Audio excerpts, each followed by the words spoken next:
Price the Lord. Hallelujah. ഒന്ന് കൈയുയർത്തി കൈയടിക്കുക. Praise the Lord. നമ്മുടെ ഉള്ളില് ദൈവത്തോട് ദേഷ്യം കിടപ്പുണ്ട്.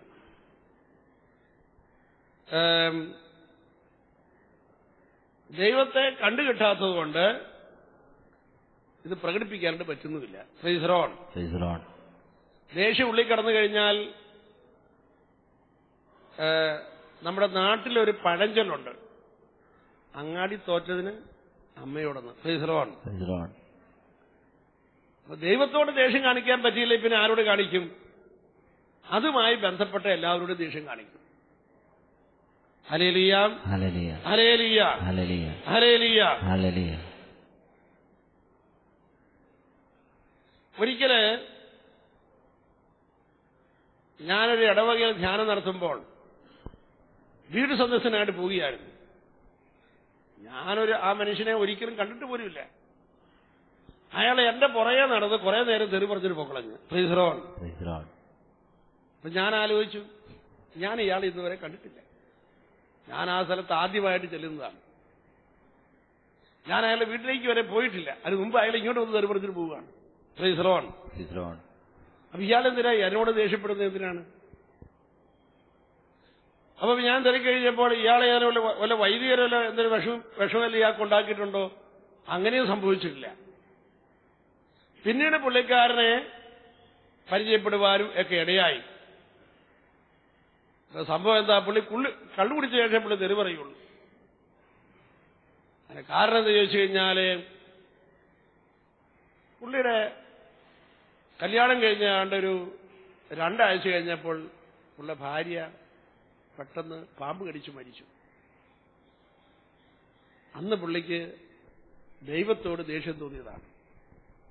ദൈവത്തെ കിട്ടാത്തതുകൊണ്ട് ദൈവത്തിന്റെ പേര് പറഞ്ഞു നടക്കുന്ന എല്ലാവരോടും പുള്ളി തെറി പറയും. ഇത്രയും കാര്യമുണ്ട്. Price the Lord. Hallelujah, hallelujah. അപ്പം ദൈവത്തെക്കുറിച്ച് കൂടുതൽ അച്ഛന്മാരല്ലേ പറയുന്നപ്പോൾ അച്ഛന്മാരുടെ ദേഷ്യം, പള്ളിയോട് ദേഷ്യം, ഇങ്ങനെ വരികയാണ്. ബൈബിളിനോട് ദേഷ്യം, ഇങ്ങനെ പലരോടും ദേഷ്യം വരിക. സഹോദരങ്ങളെയും നമ്മുടെയൊക്കെ ഉള്ളിന്റെ ഉള്ളില് നാം വിചാരിച്ചതുപോലെ പല കാര്യങ്ങളും നടക്കാതെ വരുമ്പോൾ, അല്ലെങ്കിൽ ദൈവം തരേണ്ടതായ ചില കാര്യങ്ങൾ എനിക്ക് നിഷേധിച്ചു എന്ന ചിന്തയുണ്ടാകുമ്പോൾ ദൈവത്തോട് ദേഷ്യം കിടപ്പുണ്ട്. Hallelujah, hallelujah. ഞാൻ ധൂർത്തരുടെ ഉപമയിലെ ശ്രദ്ധേയമായ മറ്റൊരു ഭാഗം നിങ്ങളുടെ മുമ്പിൽ ഒന്ന് വിവരിക്കാനായിട്ട് ആഗ്രഹിക്കുകയാണ്. ധൂർത്തരുടെ ഉപമ ഒരുപക്ഷെ ചിലർ അറിയാൻ പാടില്ലായിരിക്കും. കാരണം എല്ലാ സമുദായത്തിൽപ്പെട്ട അംഗങ്ങളും ഇവിടെയുണ്ട്. Price the Lord. ഹല്ലേലൂയ. അപ്പൊ അതുകൊണ്ട് ചുരുക്കി ഞാൻ പറയുകയാണ്, ഇത് യേശു പറഞ്ഞ ഒരു ഉപമയാണ്. ആ ഉപമ ഇങ്ങനെയാണ്. ഒരു പിതാവിന് 2 മക്കളുണ്ടായിരുന്നു. അതില് ഇളയവൻ അപ്പനോട് അവകാശം ചോദിച്ചു, അപ്പം കൊടുത്തു. അവനത് കൂട്ടുകാരെ കൊടുത്ത് ജീവിച്ച് നശിപ്പിച്ചു കളഞ്ഞു. എന്നിട്ട് അവൻ ജീവിക്കാൻ നിവൃത്തിയില്ലാതെ വന്നപ്പോൾ പന്നിയെ തീറ്റാൻ പോയി. പന്നിയിടയ്ക്ക് കൊടുക്കുന്നത് അവിടെ പോലും കിട്ടാതെ വന്നപ്പോൾ ഇതാ നിരാശയിൽ നിന്നിട്ട് അവന്റെ അപ്പനെ കുറിച്ചൊന്ന് ഓർത്തു. ഇതാ അപ്പൻ വളരെ വേലക്കാരും ഇഷ്ടം പോലെയുള്ള വലിയൊരു ഭവനം. എന്നാൽ അപ്പന്റെ അടുക്കലേക്ക് എന്നാല് മകനായിട്ട് സ്വീകരിച്ചില്ലെങ്കിൽ ഒരു വേലക്കാരനായിട്ടെങ്കിലും എന്നെ സ്വീകരിക്കുമല്ലോ എന്ന് മനസ്സിൽ വിചാരിച്ചിട്ട് ചാകാൻ മനസ്സില്ലാത്തതുകൊണ്ട് അവൻ അപ്പനെടുക്കലോടൊന്ന് പോയി നോക്കിക്കളയാമെന്ന് വിചാരിച്ച് സ്വത്തുമായി ഇറങ്ങിപ്പോയ ഈ മകൻ എല്ലും തൊലിയുമായി അപ്പനെടുക്കലേക്ക് ചെല്ലുകയാണ്. ദൂരെ വെച്ച് തന്നെ അപ്പൻ കണ്ട മട്ടുപ്പാവിൽ ചാടി ഓടി ഇറങ്ങി വന്നവരെ കെട്ടിപ്പിടിച്ച് ആലിംഗനം ചെയ്ത് സ്വീകരിക്കുകയാണ്. തുടർന്ന് അപ്പൻ അവന് വേണ്ടി വലിയ സദ്യ നടത്തുകയാണ്. ഈ സദ്യ നടന്നുകൊണ്ടിരിക്കുന്ന സമയത്ത് എല്ലാം കഴിച്ചു, കുറെ പേര് ഭക്ഷണം എല്ലാം കഴിച്ചു പോയി. അങ്ങനെ ഇരിക്കുന്ന സമയത്ത് മൂത്ത മകനുണ്ട്. അവൻ പാടത്ത് പണിയുകയായിരുന്നു. പണിയെല്ലാം കഴിഞ്ഞ് അവൻ പയ്യെ കയറി വരുമ്പോൾ ഈ വീട്ടിൽ വലിയ പാട്ടും ആഘോഷവും നടക്കുകയാണ്. അവൻ തിരക്കി എന്താ കാര്യമെന്ന് ചോദിച്ചു. അറിഞ്ഞില്ലേ, നിന്റെ അനുജൻ വന്നിരിക്കുന്നു.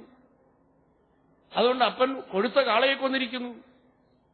ഇവരത് കേട്ട് കഴിഞ്ഞപ്പോഴേക്കും ഭയങ്കരമായി പൊട്ടിത്തെറിച്ച് വീട്ടിലേക്ക് പോലും കയറാൻ മടി കാണിച്ചുകൊണ്ട് വെളിയിൽ നിൽക്കുക. അപ്പം വീട്ടിലേക്ക് കയറി വരുന്നില്ല എന്ന് അറിഞ്ഞ ഉടനെ തന്നെ അപ്പൻ ഈ മൂത്ത മകന്റെ അടുക്കിലേക്ക് ചെന്നു. ചെന്നപ്പോഴേക്ക് അവൻ പൊട്ടിത്തെറിക്കുകയാണ്. അവൻ പറഞ്ഞു, കണ്ട വേശികളോടുകൂടി ജീവിച്ച് സ്വത്തെല്ലാം നാനാവിധമാക്കി തീർത്ത നിന്റെ ഇളയ മകൻ വന്നപ്പോൾ നീ അവന് വേണ്ടി കൊടുത്ത കാളയെ കൊന്നു. ഇത്രയും നാൾ ഞാൻ നിന്നെ കൂടെ ജീവിച്ചിട്ട് എനിക്ക് വേണ്ടി ഒരു ആട്ടുകുട്ടിയെങ്കിലും നീ കൊന്നിട്ടുണ്ടോ? ഇതായിരുന്നു മൂത്ത മകന്റെ പൊട്ടിത്തെറിക്കൽ ദേഷ്യം. പ്രിയപ്പെട്ടവരെയും, ഇതേ ചോദ്യം ചില ആളുകൾ ദൈവത്തോട് ചോദിക്കുന്നുണ്ട്. എന്നോട് ഒരിക്കലും സഹോദരൻ പറഞ്ഞു, എല്ലാ ദിവസവും പള്ളിയിൽ പോകുന്നു, പ്രാർത്ഥിക്കുന്നു, നല്ലവരായിട്ട് ജീവിക്കുന്നു, എന്നിട്ട് എന്റെ കുടുംബത്തിന് ഒരു പുരോഗതിയില്ല. എന്റെ തൊട്ടടുത്തുള്ളവർ എല്ലാ തോന്നിവാസവും ചെയ്യുന്നു, തട്ടിപ്പും വെട്ടിപ്പും ചെയ്യുന്നു, അവർ വലിയ വീട് പണിതിരിക്കുന്നു, അവർ കാറുണ്ട്. ഇതെന്താ ഇടപാടാ? ഇതൊക്കെ കാണുമ്പോൾ എനിക്ക് തന്നെ തോന്നുകയാണ് ദൈവം ഉണ്ടോ എന്ന് പോലും തോന്നുകയാണ്. ഇതാ അവരെ ദൈവത്തോട് തന്നെ ദേഷ്യം വരികയാണ്. എന്താ ദൈവമേ അവന് കൊടുത്തത്? എന്താ എനിക്ക് തരാത്തത്? അവനേക്കാൾ കൂടുതൽ അർഹൻ ഞാനല്ലേ? ഹല്ലേലൂയ. എന്നിട്ട് ഈ സഹോദരനോട് പറഞ്ഞു, എനിക്ക് സാമ്പത്തികമായിട്ട് പുരോഗതിയൊന്നും ഇല്ല എന്നുള്ളത് ശരിയാണ്, പക്ഷെ എനിക്കതിന് ദൈവത്തോട് പരാതിയില്ല. എന്റെ പരാതി അതല്ല. എന്നേക്കാൾ അർഹതയില്ലാത്ത തോന്നിവാസിയായി ജീവിക്കുന്നവന് സാമ്പത്തികം കൊടുക്കുകയും അവനേക്കാൾ മെച്ചമാണ് ഞാൻ, എനിക്ക് തരാതിരിക്കുകയും ചെയ്തിരിക്കുന്നു. ഇതാണ് എനിക്ക് ദൈവത്തോടുള്ള ദേഷ്യം. അപ്പോൾ വാസ്തവത്തിൽ ദൈവം ചിലരോട് കരുണ കാണിക്കുന്നത് നമുക്ക് അത്ര ഇഷ്ടമുള്ളൊരു കാര്യമല്ല. Hallelujah, hallelujah, hallelujah. ഒരിക്കൽ ഞാൻ ഒരു കുട്ടിയുമായി സംസാരിക്കുകയാണ്. ഞാൻ ചോദിച്ചു, നീ എത്രയിലാണ് പഠിക്കുന്നത്? അവൻ പറഞ്ഞു 8ലാണ്. അവൻ പറഞ്ഞു, കഴിഞ്ഞ 2 വർഷമായിട്ട് 8 തന്നെയാണ്, തോറ്റുപോയിരിക്കുകയാണ്. ഇപ്രാവശ്യം അവൻ തോറ്റുപോയി. ഞാൻ ചോദിച്ചു, നീ പഠിച്ചോ ജയിക്കാനായിട്ട്? ഞാൻ പഠിച്ചില്ല, തോറ്റതിൽ എനിക്ക് പരിഭവമൊന്നുമില്ല. പിന്നെ നിനക്ക് എന്താ പരിഭവമുള്ളത്?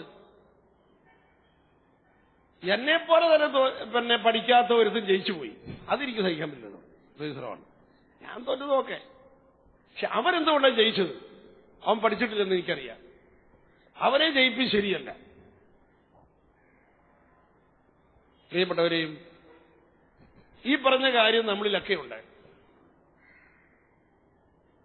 നല്ലവനായി ജീവിച്ച് നല്ല സ്വഭാവവും പ്രാർത്ഥനയും ഒരുമാതിരി നല്ല ഒരു മനുഷ്യരായി ജീവിച്ചിട്ട് ഞങ്ങൾക്ക് മാത്രം കൊച്ചില്ല. Praise the Lord. Hallelujah, hallelujah, hallelujah. കല്യാണം കഴിക്കാതെ ജനിച്ച വ്യക്തിക്ക് കൊച്ചുണ്ടായിരിക്കുന്നു. Praise the Lord. ഹല്ലേലൂയ. ഇതെന്ത് മര്യാദയുള്ളത്? ദൈവത്തിനെന്ത് മര്യാദയുള്ളത്? Praise the Lord. ഹല്ലേലൂയ. അപ്പോൾ ഇതാ നമുക്ക് ദൈവത്തിന് മുമ്പിൽ ചില ചോദ്യങ്ങളുണ്ട്, ചില ദേഷ്യമുണ്ട്, നമുക്ക് ദൈവത്തോട് നമുക്ക് പരിഭവമുണ്ട്. ഈ ദൈവത്തോടുള്ള ഈ ചോദ്യം വളരെ പ്രധാനപ്പെട്ട ഒരു ചോദ്യമാണ്. ഒരു കാര്യം കൂടി ഞാനിവിടെ പറയട്ടെ. ദൈവത്തിന്റെ ശക്തിയെക്കുറിച്ച് ആർക്കും സംശയമില്ല. ദൈവത്തിന്റെ വലിപ്പത്തെക്കുറിച്ചും ആർക്കും സംശയമില്ല. ദൈവത്തിന്റെ കഴിവിനെക്കുറിച്ചും ആർക്കും സംശയമില്ല. ഇതൊക്കെ നമ്മൾ ഏതാണ്ടൊക്കെ നമുക്കറിയാവുന്ന നമ്മൾ പറയുക. പക്ഷെ നമുക്ക് മനസ്സിലാക്കാൻ വളരെ ബുദ്ധിമുട്ടുള്ള ഒരേ ഒരു കാര്യമേ ഉള്ളൂ, ദൈവത്തിന്റെ കരുണ നമുക്ക് മനസ്സിലാകുന്നില്ല. Price the Lord. ധൂർത്തപുത്രന്റെ ചേട്ടന് അപ്പനെക്കുറിച്ച് നന്നായിട്ടറിയാം. പക്ഷെ അവന് മനസ്സിലാക്കാൻ കഴിയാത്ത ഒരേ ഒരു കാര്യമുള്ളൂ, അപ്പന്റെ കരുണ. വേശികളോട് ജീവിച്ച ഈ ഇളയ മകനെ അവൻ വന്നപ്പോൾ എന്തിനാണ് ഈ കൊഴുത്ത കാളയെ കൊന്നത്? ഇത് ഈ ധൂർത്തപുത്രന്റെ ചേട്ടന് മനസ്സിലാകുന്നില്ല. നമ്മൾ തന്നെ ദൈവത്തോട് ചോദിക്കും, എന്താ ദൈവമേ അവനോട് കരുണ കാണിക്കുന്നത്? Praise Lord, hallelujah, hallelujah, hallelujah, hallelujah. അപ്പോൾ നമുക്ക് മനസ്സിലാക്കാൻ കഴിയാത്ത ഒന്നാണ് ദൈവത്തിന്റെ കരുണ. ദൈവം നമ്മൾ ഈ ഭൂമിയിലേക്ക് നോക്കുമ്പോൾ ദൈവത്തിന്റെ വിളമ്പൽ വളരെ വ്യത്യസ്തമാണ് എന്ന് നമ്മൾ അറിഞ്ഞിരിക്കുന്നു. വളരെ വ്യത്യസ്തമായ വിളമ്പലാണ്. ചിലർക്ക് ബുദ്ധി കൊടുത്തിരിക്കുന്നു, ചിലർക്ക് ബുദ്ധിയില്ല. ചിലർക്ക് ആരോഗ്യം കൊടുത്തിരിക്കുന്നു, ചിലർക്ക് ആരോഗ്യമില്ല. ചിലർക്ക് ആയുസ് നീട്ടിക്കൊടുത്തിരിക്കുന്നു, ചിലർക്ക് ആയുസ് തന്നെ വളരെ കുറച്ചിരിക്കുന്നു. Hallelujah, hallelujah, hallelujah, hallelujah, hallelujah, hallelujah, hallelujah, hallelujah. അപ്പൊ അതുകൊണ്ട് സഹോദരങ്ങളെ, പ്രധാനമായും ദൈവത്തിന്റെ ഈ വിളമ്പലിനെ കുറിച്ച് നമുക്ക് മനസ്സിലാകുന്നില്ല. അതിന്റെ പേരിൽ നമുക്ക് ദൈവത്തോട് ദേഷ്യമുണ്ട്. Praise Lord, hallelujah.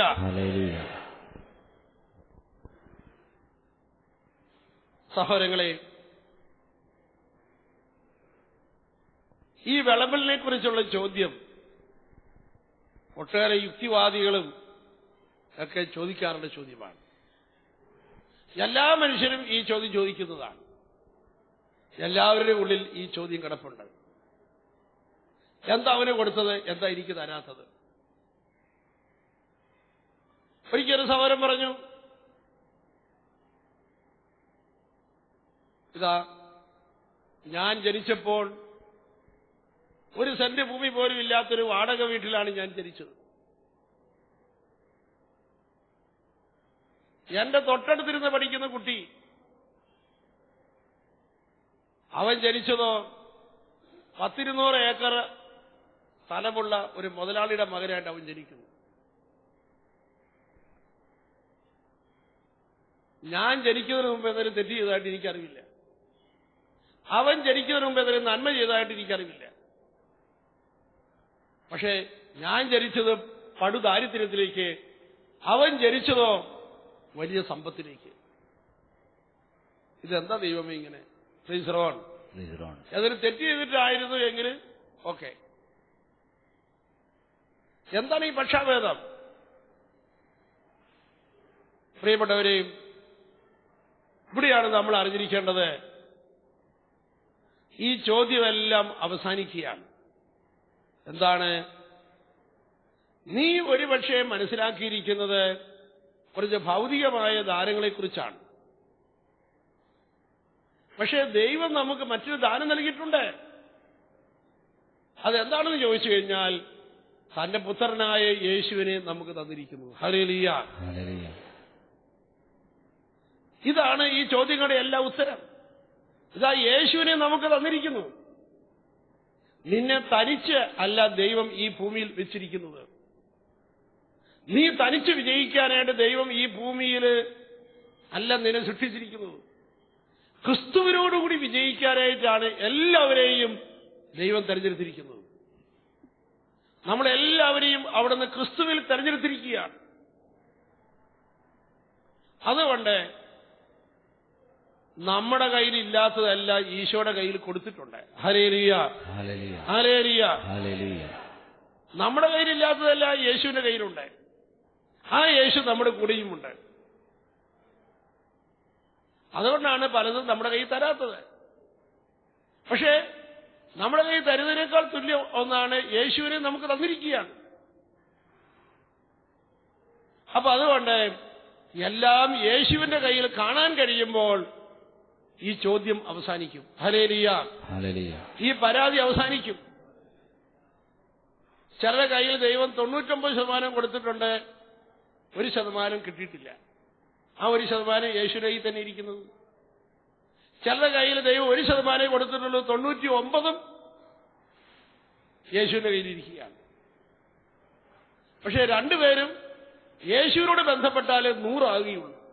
Hallelujah, hallelujah, hallelujah, hallelujah, hallelujah, hallelujah, hallelujah, hallelujah, hallelujah, hallelujah, hallelujah. Praise the Lord. സഹോദരങ്ങളെ, നമ്മുടെ കയ്യിൽ ഇല്ലാത്തതല്ല ഈശോയുടെ കയ്യിലുണ്ട്. ആ യേശുവിനെ പിതാവായ ദൈവം നമുക്ക് തന്നിരിക്കുന്നു. എല്ലാ വ്യക്തികളും യേശുക്രിസ്തുവായുള്ള ബന്ധത്തിലൂടെയാണ് വളരേണ്ടത്. Hallelujah, hallelujah. അതിന് ദൈവം ആരെയും അതിൽ നിന്ന് ഒഴിവാക്കിയിട്ടില്ല. ക്രിസ്തുവായുള്ള ബന്ധത്തിൽ വളരുവാനായിട്ട് ഇതാ നമ്മളെ വിളിച്ചിരിക്കുകയാണ്. തന്റെ പുത്രനായ യേശുവിനെ ഇതാ എന്നേക്കുമായി നമുക്ക് തന്നിരിക്കുകയാണ്. യേശു ക്രിസ്തുവിൽ എല്ലാ അനുഗ്രഹങ്ങളും അതെ അതെ അതെ എന്നാണ് 2 കൊരിന്ത്യർ 1:20 പറഞ്ഞിരിക്കുകയാണ്. യേശുവിൽ എല്ലാ അനുഗ്രഹങ്ങളും അതെ അതെ എന്നാണ്. Hallelujah, hallelujah. അപ്പൊ അതുകൊണ്ട് സഹോദരങ്ങളെ, ക്രിസ്തുവുമായുള്ള ബന്ധത്തിലാണ് നമുക്കിനി വളരാനുള്ളത്. യേശുവിനെ നമുക്ക് നൽകിയിരിക്കുന്നതിനാൽ എല്ലാ അനുഗ്രഹങ്ങളും യേശുവിനൂടെ നമുക്ക് തന്നു കഴിഞ്ഞിരിക്കുകയാണ്. Hallelujah, hallelujah, hallelujah, hallelujah, hallelujah. നമുക്കൊരു കൈ ഉയർത്തി നിന്ന് പ്രാർത്ഥിക്കാം. കർത്താവായ ഈശോയെ, കർത്താവായ ഈശോയെ, അങ്ങ് എന്റെ കൂടെയുണ്ട്, അങ്ങ് എന്റെ കൂടെയുണ്ട്. ഞാനത് വിശ്വസിച്ച് ഏറ്റുപറയുന്നു, ഞാനത് വിശ്വസിച്ച് ഏറ്റുപറയുന്നു. യേശുവേ നന്ദി, യേശുവേ നന്ദി, യേശുവേ സ്തോത്രം, യേശുവേ സ്തോത്രം, യേശുവേ നന്ദി, യേശുവേ നന്ദി, യേശുവേ സ്തോത്രം, യേശുവേ സ്തോത്രം, യേശുവേ നന്ദി, യേശുവേ നന്ദി, യേശുവേ സ്തോത്രം, യേശുവേ സ്തോത്രം, യേശുവേ നന്ദി, യേശുവേ നന്ദി, യേശുവേ സ്തോത്രം, യേശുവേ സ്തോത്രം, യേശുവേ നന്ദി, യേശുവേ നന്ദി, യേശുവേ സ്തോത്രം, യേശുവേ സ്തോത്രം. Hallelujah, hallelujah. സഹോദരങ്ങളെ, ക്രിസ്തുവിലൂടെയാണ് നാം ദൈവത്തെ പിതാവേ എന്ന് വിളിക്കുന്നത്. നാം ദൈവപിതാവിനെ വിളിക്കുമ്പോൾ നമ്മളെയും ദൈവപിതാവിനെയും തമ്മിൽ അകറ്റി നിർത്തുന്നത് മുഴുവനും നമ്മുടെ കൂടെയുള്ള യേശുവിലൂടെ നികത്തപ്പെടുകയാണ്. Hallelujah, hallelujah. നമ്മളെ ഓരോരുത്തരെയും സ്വർഗസ്ഥനായ പിതാവിലേക്ക് ഉയർത്തുവാൻ ഈശോ നമുക്ക് വേണ്ടി എന്താണ് ചെയ്തത് എന്ന് നമ്മൾ അറിഞ്ഞിരിക്കുക.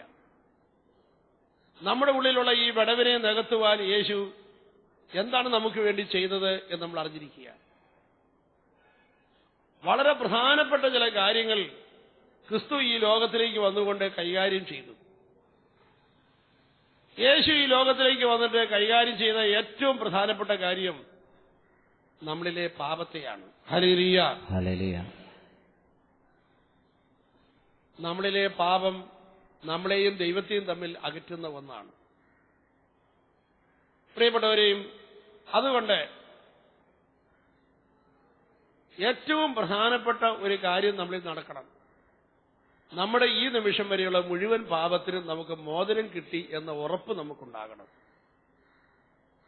അങ്ങനെ ഒരു ഉറപ്പ് നമുക്കില്ല എങ്കിൽ നമുക്ക് ശരിക്കും പ്രാർത്ഥിക്കാൻ പറ്റിയല്ല. വിശ്വാസത്തോടെ നമുക്ക് പ്രാർത്ഥിക്കാൻ പറ്റിയല്ല. നമുക്ക് ദൈവത്തിൽ പൂർണ്ണമായിട്ട് അങ്ങോട്ട് ശരണപ്പെടാൻ പറ്റിയല്ല. ഇപ്പം ഇവിടെ ഇരിക്കുന്ന നമുക്കൊക്കെ ഉണ്ടാകാവുന്ന ഒരു അനുഭവമാണ്, നമ്മൾ ദൈവത്തെ വിളിക്കുമ്പോഴൊക്കെ നമുക്ക് തോന്നും, ഞാൻ വിളിച്ച ദൈവം കേൾക്കുവോ? അതെവിടുന്ന് ആ ചോദ്യം വരുന്നത്? കാരണം നമ്മളിൽ ചില പോരായ്മകളുണ്ട്. ആ പോരായ്മകൾ ഉള്ളതുകൊണ്ട് നമുക്ക് തന്നെ ഒരു സംശയം, എനിക്ക് ഞാൻ വിളിച്ച പ്രാർത്ഥന ദൈവം കേൾക്കുവോ? നമുക്ക് എന്ത് കാര്യത്തിനായിട്ടാണ് പ്രാർത്ഥിക്കുന്നത് അതിനൊരു വിശ്വാസമില്ലായ്മ നമുക്ക് അനുഭവപ്പെടുകയാണ്. അതിന് കാരണം എന്നാന്ന് ചോദിച്ചു കഴിഞ്ഞാല്, ഇല്ല ഞാൻ ദൈവത്തിൽ വിശ്വസിക്കുന്നു, ഞാൻ പൂർണ്ണമായി ശരണപ്പെടുന്നു, ഞാൻ പ്രാർത്ഥിക്കുന്ന കാര്യങ്ങൾ എനിക്ക് നൽകും എന്നൊക്കെ നമ്മളോട് പറഞ്ഞാലും അപ്പോഴും നമ്മുടെ ഉള്ളിലെ ഒരു ഭാഗം നമുക്കെതിരായി നിൽക്കുക, ഇല്ലടാ കിട്ടിയല്ലടാ എന്ന്. എന്താ കാരണം എന്ന് ചോദിച്ചു കഴിഞ്ഞാൽ ആ ഒരു ഭാഗം നമ്മുടെ ഉള്ളിൽ എതിരായി നിൽക്കുന്നത് നീങ്ങിക്കിട്ടണമെങ്കിൽ നമുക്ക് പൂർണ്ണമായ പാപമോചനം ആവശ്യമാണ്. എന്തെങ്കിലും ഒരു തെറ്റോ കുറ്റോ നമ്മുടെ ഉള്ളിൽ ഉണ്ടായിരുന്നാൽ നമ്മുടെ മനസ്സ് നമ്മോട് പറയും നീ പ്രാർത്ഥിക്കുന്ന കാര്യമൊന്നും കിട്ടാൻ പോകുന്നില്ലെന്ന്. അതായത് നമ്മളിൽ എല്ലാവരിലും പ്രവർത്തിക്കുന്ന ഒന്നാണ് കുറ്റബോധം എന്നത്. Price the Lord. ഹല്ലേലൂയ. കുറ്റബോധം വിശ്വാസത്തിന് എതിരാണ്. കുറ്റബോധമുള്ള മനസ്സിന് വിശ്വാസത്തിൽ വളരാൻ പറ്റിയല്ല. അതുകൊണ്ട് ഓരോ വ്യക്തികളിലും ഉള്ള കുറ്റബോധത്തിന്റെ ശതമാനത്തിന് ഒത്തിരി വ്യത്യാസമുണ്ട്. എല്ലാ മനുഷ്യരിലും കുറ്റബോധം കിടപ്പുണ്ട്. പാപവും കുറ്റബോധവും ഒരുമിച്ചായിരിക്കുക. എല്ലാ മനുഷ്യരും പാപികളായതുകൊണ്ട് എല്ലാവർക്കും കുറ്റബോധം കിടപ്പുണ്ട്. കുറ്റബോധം എന്ന് പറയുന്നത് തന്നെ ദൈവത്തിന് നമുക്ക് ലഭിക്കേണ്ടതായ മുഴുവൻ അനുഗ്രഹത്തെയും നിരുത്സാഹപ്പെടുത്തുന്ന ഒന്നാണ് കുറ്റബോധം. അത് ദൈവത്തിൽ നിന്ന് ഓടി ഒളിച്ചിരിക്കുന്ന ഒരവസ്ഥയാണ്. അനേകം പേരിൽ പ്രവർത്തിക്കുന്ന ഒന്നാണ് ഈ കുറ്റബോധം എന്ന് പറയുന്നത്. Hallelujah, hallelujah. ഓരോരുത്തരും അവരവരിലെ കുറ്റബോധത്തിന്റെ ശതമാനത്തെ തന്നെ ഒന്ന് പരിശോധിക്കേണ്ടതാണ്. ഈ കുറ്റബോധത്തിൽ നിന്ന് നമുക്ക് സൗഖ്യം വേണം. Hallelujah, hallelujah. എങ്ങനെയാണ് യേശു കുറ്റബോധത്തെ മാറ്റി തരിക? പ്രിയപ്പെട്ടവരെയും, ഈശോ ഈ ലോകത്തിലേക്ക് വന്നിട്ട് നമ്മുടെ എല്ലാവരുടെയും പാപത്തിന് വേണ്ടി അവിടുന്ന് കുരിശിൽ മരിച്ചു. നമ്മുടെ എല്ലാവരുടെയും പാപത്തിന് യേശു പരിഹാരം ചെയ്തു. അങ്ങനെ യേശുവിലൂടെ നമുക്ക് പാപമോചനം ഉറപ്പാക്കിയിരിക്കുകയാണ്. Hallelujah, hallelujah. എല്ലാവർക്കും ക്രിസ്തുവിൽ പാപമോചനത്തിനുള്ള അവകാശമുണ്ട്. ഒരുപക്ഷെ ഇവിടെ ഇരിക്കുന്ന ചിലർ ചോദിക്കും, അയ്യോ ഞാനൊരു യേശു വിശ്വാസിയൊന്നുമല്ല, അപ്പൊ എനിക്ക് പാപമോചനം ഉണ്ടാവുമോ? യേശു എനിക്ക് പാപമോചനം തരുമോ? നമ്മൾ അറിഞ്ഞിരിക്കുക, ക്രിസ്തുവിനുള്ള പാപമോചനം എല്ലാവർക്കും ഉള്ളതാണ്. ജാതി മത വ്യത്യാസം കൂടാതെ എല്ലാവരിലേക്കും യേശുവിന്റെ പാപമോചനം കടന്നു വരുന്നു. അതുകൊണ്ട് നമ്മൾ യേശു നമുക്ക് തരുന്ന ഈ വലിയൊരു അനുഗ്രഹം സ്വീകരിക്കാൻ തയ്യാറാകണം. ഈശോ തരുന്ന സൗജന്യമായ പാപമോചനം. Hallelujah, hallelujah, hallelujah, hallelujah. അപ്പോൾ എല്ലാവരുടെയും ഉള്ളിൽ കുറ്റബോധം കിടപ്പുണ്ട്. ഈ കുറ്റബോധം സുഖപ്പെടണം. ഇതുപോലെ തന്നെ ചില ആളുകളില് പൈശാചികമായ ചില പീഡകളുണ്ട്. Hallelujah, hallelujah, hallelujah, hallelujah. നമുക്കറിയാം, ക്രിസ്തു ഈ ലോകത്തിലേക്ക് പിറന്നു കഴിഞ്ഞ ശേഷം ആ യേശുവിനെ പോലും സാത്താൻ പരീക്ഷിക്കാനായിട്ട് ചെന്നു. ആദവും ഹവ്വയും ഭൂമിയിൽ പിറന്നു കഴിഞ്ഞ ശേഷം സാത്താൻ ആദത്തെ ഹവ്വയും പരീക്ഷിക്കാൻ ചെന്നു. യേശു ഈ ലോകത്തിൽ പിറന്നു കഴിഞ്ഞപ്പോഴോ യേശുവിനെ സാത്താൻ പരീക്ഷിക്കാൻ ചെന്നു. അപ്പോൾ സാത്താന്റെ ഈ പരീക്ഷണവും പീഡയും എല്ലാം എല്ലാവരുടെയും ജീവിതത്തിലുണ്ട് എന്നത് ഒരു യാഥാർത്ഥ്യമാണ്. Hallelujah, hallelujah, hallelujah, hallelujah, hallelujah, hallelujah, hallelujah. ചില ആളുകളില് സാത്താൻ ഒരു പ്രലോഭനമായി, ഒരു പീഡയായി, പ്രലോഭകനായി കടന്നു വന്നേക്കാം. വേറെ ചില വ്യക്തികളില് ഇതാ ആ വ്യക്തിയെ ശക്തമായ വിധത്തിൽ നിയന്ത്രിക്കുന്ന ഒരാളായി മാറിയേക്കാം. പൂർണ്ണമായും സാത്താൻ ചില ആളുകളെ കീഴ്പ്പെടുത്തിയെന്നും വന്നേക്കാം. എന്തായാലും ശരി, ഈ പൈശാചികമായ പീഡ എല്ലാവരുടെയും ജീവിതത്തിലുണ്ട്. ഈ പീഡയിൽ നിന്ന് എങ്ങനെയാണ് മോചനം ലഭിക്കുക? ഇത് ഒരു ചോദ്യമാണ്. ലോകത്തിലെ ഒരേ ഒരു മതഗ്രന്ഥം മാത്രമാണ് പൈശാചിക പീഡയിൽ നിന്ന് എങ്ങനെയാണ് മോചനം തരുന്നത് എന്നതിനെക്കുറിച്ച് വ്യക്തമാക്കുന്നത്. 1 യോഹന്നാൻ 3:8 അത് പറഞ്ഞിരിക്കുന്നത്. അവിടെ ഇങ്ങനെയാണ് നമ്മൾ വായിക്കുന്നത്: സാത്താന്റെ പ്രവർത്തികളെ നിർവീര്യമാക്കാനാണ് യേശു ലോകത്തിലേക്ക് വന്നത് എന്ന്. ഹല്ലേലൂയ. അപ്പൊ ക്രിസ്തു ലോകത്തിലേക്ക് വന്നത് തന്നെ സാത്താന്റെ പ്രവർത്തികളെ നിർവീര്യമാക്കാനായിട്ടാണ്. അപ്പൊ നമ്മുടെ കുറ്റബോധം നമ്മളെ മോചിപ്പിക്കുന്നു. പൈശാചിക പീഡകളിൽ നിന്ന് ഇതാ നമ്മളെ മോചിപ്പിക്കുന്നു. Hallelujah, hallelujah, hallelujah, hallelujah, hallelujah.